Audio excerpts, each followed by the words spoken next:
এই যেমন গত কয়েকদিন আগে ঢাকায় আলহামদুলিল্লাহ শেখ আহমদুল্লাহ তার মুসল্লিদেরকে নিয়ে আফতাবনগর ঈদগাহ মাঠে নামাজ আদায় করেছিলেন না, যেটা নিয়ে আপনাদের বিবারিয়ার এক বেদাতি আবার ট্রোলও করেছিল। আরে মৌলবীরা দেখছো, আবহাওয়াবিদরা বলেছে এই 1-2 দিনের মধ্যে বৃষ্টি আসবে, এতদিন নামাজের খবর নাই, এখন তারা নামাজ পড়তে গেছে নিজের কারামতি আর বুজুর্গি দেখানোর জন্য। আবার এরা সারা জীবন ফরজ নামাজের পর সম্মিলিত দোয়া নিয়ে এত কথা বললো, এখন সুন্নত নামাজের পর ঠিকই আবার দোয়া করলো। সুন্নতের পর দোয়া করতে পারলে ফরজের পর কেন পারবে না? এটা নিয়ে বলে নাই আপনাদের এলাকার লোক? কে শোনেন নাই আপনারা? নাউযুবিল্লাহি মিন যালিক। নামাজ নিয়েও ট্রোল, সুন্নত নিয়েও ট্রোল। তো সলাতুল ইস্তিসকা, বৃষ্টি প্রার্থনার নামাজ, এই নামাজ শিখিয়েছেন মুহাম্মদুর রাসূলুল্লাহ সাল্লাল্লাহু আলাইহি ওয়াসাল্লাম, যেই নামাজের জন্য এলাকার লোকেরা আবাল বৃদ্ধ বনিতা সকলে নিজেদের ছেঁড়াফাড়া কাপড় নিয়ে, এমনকি গবাদি পশু পর্যন্ত নিয়ে, বাচ্চা কাচ্চা তো আছেই, গবাদি পশু ছাগল গরু পর্যন্ত নিয়ে একটা মাঠে যায়, সেখানে গিয়ে নামাজ আদায় করে। কারণ মুমিন সাহায্য চাইতে হলেও সবর আর সালাতের দ্বারা চায়, আল্লাহর আদেশই এটা, ইস্তাইনু বিসসবরি ওয়াস সালাহ, সাহায্য চাইবা ভালো কথা, ধৈর্যের দ্বারা এবং নামাজের দ্বারা সাহায্য চাও। তো নামাজ আদায় করে তারপর আল্লাহর কাছে দোয়া করে। এই যে সকলে মিলে দোয়া করে, দোয়াটাকে মোল্লাদের আবিষ্কার না রাসূলের শিক্ষা? বলেন না, মোল্লাদের আবিষ্কার না রাসূলের শিক্ষা? তো রাসূলকে তো করার ক্ষেত্রে অনুসরণ করতে হয়, ছাড়ার ক্ষেত্রেও অনুসরণ করতে হয়। রাসূল যা ছেড়েছেন আমরা তা ছাড়বো, রাসূল যা করেছেন আমরা তা করব।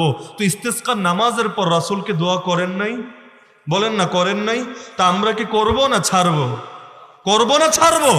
নিঃসন্দেহে করব, কারণ রাসূল করেছেন, আমরা তো তার থেকেই শিখেছি, তার উম্মত আমরা, অবশ্যই আমরা করব। এটা কি এখন তাচ্ছিল্য করার বিষয়? এটা কি কোনো হুজুরের নিজস্ব আবিষ্কার যে এবার হুজুরে এটা নিয়ে পচানো যাবে? নাউযুবিল্লাহি মিন যালিক।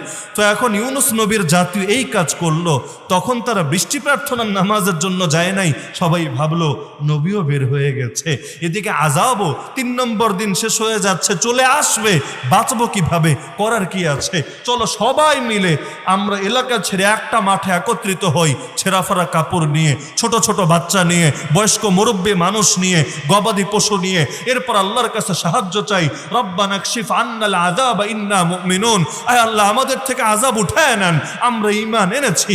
তো এভাবে সকলে এলাকা ছেড়ে মাঠে আসলো, আল্লাহর কাছে দোয়া করলো, ঈমানের ঘোষণা দিল, আল্লাহ তাদের থেকে আযাব উঠায় নেন। কিন্তু এদিকে তো নবীরে খুঁজে ফিরছে, আরে নবী কই? নবী যদি না থাকে তাহলে ঈমান তো এনেছে, আমল শিখবে কেন? শুধু ঈমান আনলেই কি কাজ শেষ? আমল শিখতে হবে না? কিভাবে নামাজ আদায় করবে, কিভাবে রোজা পালন করবে, ফরজ কোনটা হারাম কোনটা শিখতে হবে না?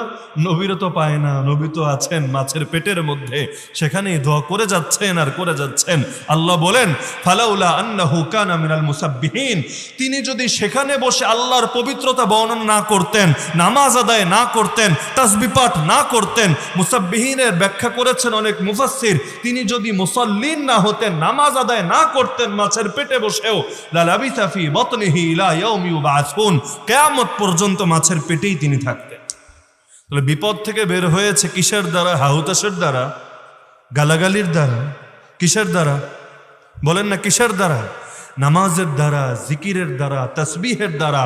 আগেও নামাজ পড়েছেন, মাছের পেটে গিয়েও নামাজ পড়েছেন, আগেও জিকির করেছেন, মাছের পেটে গিয়েও জিকির করেছেন, আগেও তাসবিহ পাঠ করেছেন, মাছের পেটে গিয়েও তাসবিহ পাঠ করেছেন। মুমিনদের শানই তো এটা। মুমিন তো এটা দেখে না সে কোথায় আছে, মুমিন তো আল্লাহর আদেশই পালন করে। আমার নবী মক্কায় দাওয়াত দিলেন, তায়েফেও দাওয়াত দিলেন, 3 বছর বন্দী ছিলেন, তখনও বন্দী মানুষদের মধ্যে দাওয়াত দিলেন, চলে গেলেন মদিনায়, সেখানে বসেও তো দাওয়াত দিলেন, দুনিয়ার শ্রেষ্ঠ রাজা বাদশাদের নিকট দাওয়াতি পত্র পাঠালেন। এই জামানার উলামায়ে কেরামের হাল তো দেখেন না, যখন বাইরে থাকেন তখনও ইলম শিক্ষা দেন, তখনও দাওয়াত দেন, যখন বন্দী করে কারাগারে ফেলে রাখা হয় আল্লাহ সাক্ষী, তখনও তারা ইলমের চর্চা চালিয়ে যান এবং আল্লাহ ভোলা মানুষকে আল্লাহর পথ দেখিয়ে যান। যার যে কাজ সে তো সেটা করতেই থাকে। দেখেন না যারা সারাদিন ডিম বেচে, মুড়ি বেচে, অনেকে ঘুমায় ঘুমায় ওগুলো বেচে, ঘুমের মধ্যে বলতে থাকে ডিম ডিম ডিম ডিম ডিম, অথচ কোনো ক্রেতা কিন্তু নাই। কিন্তু সারাদিন মুখ চলতে চলতে ঘুমের মধ্যে এখন মেশিন অটো চলে, খেয়াল করে চালাতে হয় না। তো যার যে কাজ সে তো সেটা করেই। এখন যার কাজ ইলম শিক্ষা দেওয়া, যার কাজ দাওয়াত দেওয়া, যার কাজ আল্লাহর ইবাদত বন্দেগী করা, তাকে যদি গুহার মধ্যে ফেলে রাখেন সেখানেও সে কাজ করবে, যদি সমুদ্রের মাঝখানে ফেলে রাখেন সেখানেও এই কাজ করবে, যদি কারাগারে বন্দি রাখেন সেখানেও এই কাজ করবে। এমনকি সহিহ হাদিস দেখেন না, আল আম্বিয়া ওয়া আহইয়াউন ফি কুবুরিহিম ইউসাল্লুন, নবীরা নিজ নিজ কবরে জিন্দা, সেখানে নামাজ আদায় করে। যেই নামাজ আমরা মাটির উপরে বসে আদায় করতে পারি না, আদায় করতে চাই না। বহু লোক এমন যাদেরকে ঈদ ছাড়া কোনো নামাজে খুঁজে পাওয়া যায় না।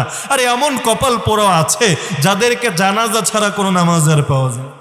জিন্দগির প্রথম নামাজই এটা, যেটাও নিজে পড়তে পারে না, আরেকজন এসে পড়ে তার উপরে। জানাজার নামাজ, এছাড়া কোনো নামাজ পড়তে পারে না। তো মাটির উপরে বসেই এত বড় মনে করে বসলাম, নিজেদের নামাজ থেকে এত গাফিল হয়ে গেলাম। অথচ নবীরা, যাদের জন্য জান্নাত নিশ্চিত, সেই জান্নাত নিশ্চিত হওয়া নবীরা কবরে বসেও নামাজ চালিয়ে যাচ্ছে। খলিফা, বৃষ্টি না হলে বৃষ্টি বর্ষণের জন্য যেই নামাজ পড়া হয়, যেই নামাজের পরে আল্লাহর কাছে বৃষ্টি প্রার্থনা করা হয়, সেই নামাজকে বলা হয় সলাতুল ইস্তিসকা।